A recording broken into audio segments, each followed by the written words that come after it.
Get ready. 10 seconds. 5 seconds. Start. Let us be frank enough to recognize that this increase in the intensity and duration of stoppages of work has prevented our economy from realizing its full potential. Whichever party to the dispute may have emerged victorious from these confrontations, so far as the nation is concerned, the strikes have inflicted unmitigated loss.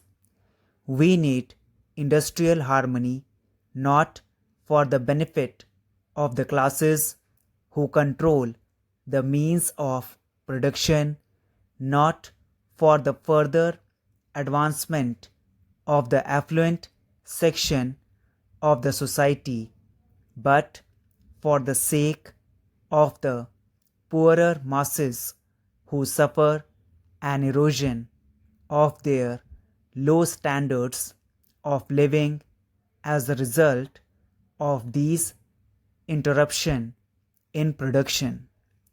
The unemployed whose only hope lies in a higher rate of capital formation and investment, whether in the public or in the private sector, suffer most in the process.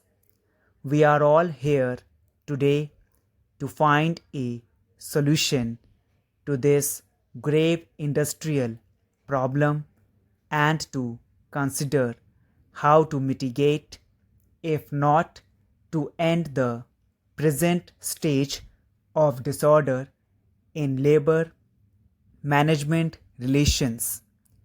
The Ministry of Labor has made several suggestions to promote industrial harmony, such as ending the multiplicity of trade unions, the recognition of a single bargaining agent, and so on. These led to other related issues such as how to promote internal leadership within the trade union movement and what agencies should be set up to consider and resolve disputes as they arise. My friend tells me that these points were set out more as a basis for discussion and to help in your deliberations. I do not wish to go into these issues in detail nor to prejudge or prejudice the discussions, but may I suggest that you evaluate these points and any others with one criterion: whether they will increase or reduce industrial disputes. Trade union leaders have always been in the vanguard of progressive forces in our public life. Whatever their other differences, they have stood for the uplift of the poorer sections of the society and for the subordination of personal interests to larger ones.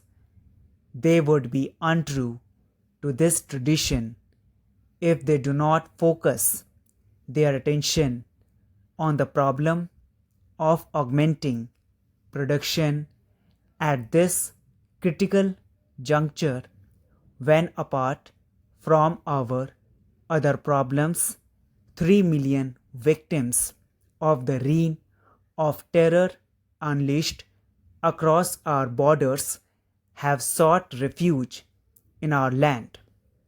The shortfalls in production have also affected government revenues and reduced potential levels of investment. The working class and their leaders have been among the foremost in urging the expansion of the public sector and the nationalization of key sectors of the economy. The government and the public are therefore entitled to expect of workers in public enterprises greater devotion and dedication to work than has been so far evident.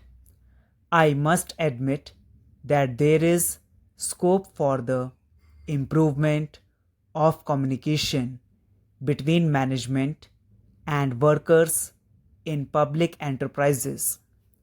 I do not think that it is enough to give workers representation merely on the boards of management. We need to involve them more intimately in the problems of the enterprises at various levels. We constantly hear of the need to check the concentration of economic power in the hands of a few in the private sector. I believe that by far the most effective means of checking these trends is to enlarge the role of the public sector and to upgrade its efficiency. The formidable managerial problems of the public sector need immediate attention, but the acceptance of a greater measure of discipline and dedication on the part of labor in public enterprises is also an essential element in our strategy to make the public sector the pace setter in our economy. It is hardly necessary to remind you that labor is a major participant in the productive process, and the quality and intensity of its efforts are critical in increasing the rate of growth, production, and therefore of investment in the economy.